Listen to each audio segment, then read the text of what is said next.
Bonjour, Brian de Drone Expert. Bienvenue au petit guide sur les bonnes pratiques en ce qui a trait à l'utilisation des batteries de drone et la maintenance. Conseil numéro 1, toujours garder ses batteries dans un endroit sec, idéalement à température ambiante. Exemple, on ne laisse pas ça dans la cave, dans le cabanon. Et idéalement, on ne laisse pas les batteries directement sous la lumière du soleil, exemple sur le bord de la fenêtre. Conseil numéro 2, si vous remarquez que votre batterie est déformée anormalement, semble gonfler, il y aurait peut-être une odeur, comme une odeur métallique. C'est une batterie qu'on n'utilise plus, malheureusement. Il y a des risques, en fait, d'incendie et aussi un risque que votre drone qui ressemble à ça, ressemble à ça.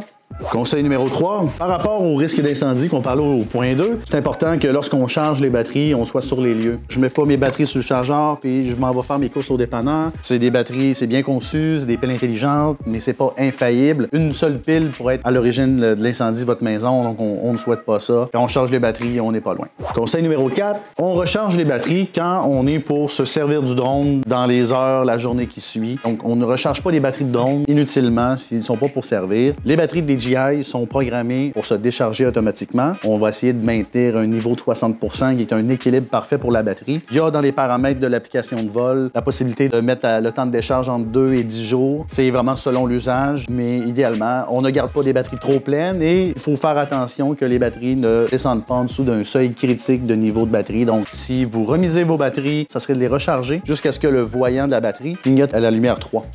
Exemple, l'hiver, au-delà d'une période de quelques mois, ça serait de les vérifier, de les recharger à ce moment-là, à tous les 2-3 mois. Faire sûr que les batteries ont un niveau de charge suffisant.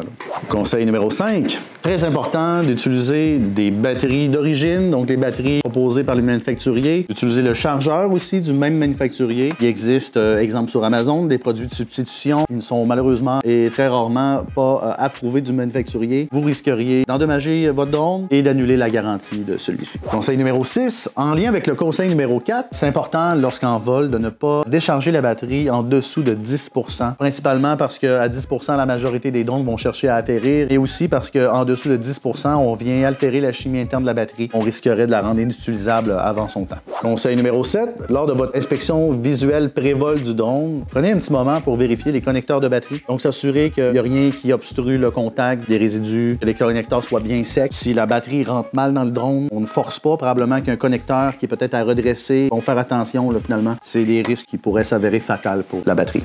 Conseil numéro 8, si vous avez des batteries qui ont de l'âge, par là j'entends des batteries qui ont au-delà de 150 cycles de charge. C'est des batteries peut-être que vous avez depuis quelques années, donc vous avez des batteries aussi depuis ce temps-là. Prêtez-y attention, donc dans l'application de vol, généralement dans le menu batterie, vous avez des informations sur les cellules, l'état de votre batterie. On vérifie dans le premier temps le nombre de cycles de charge. Au-delà de 150-200, c'est des batteries qu'on peut penser là, à retirer malheureusement. On va regarder aussi les différences de voltage entre les cellules. C'est important en fait qu'il n'y ait pas de trop grand écart. C'est des batteries là, qui représentent un danger pour votre drone, un danger de crash finalement. Surtout dans l'optique où on veut continuer à se servir de l'appareil qui va probablement très bien, mais important de considérer peut-être d'acheter une nouvelle batterie. Là. Et c'est ce qui conclut notre petite vidéo informative sur la maintenance, l'entretien des batteries. Je m'appelle Brian de Drone Expert et sur ce, je vous souhaite bon vol.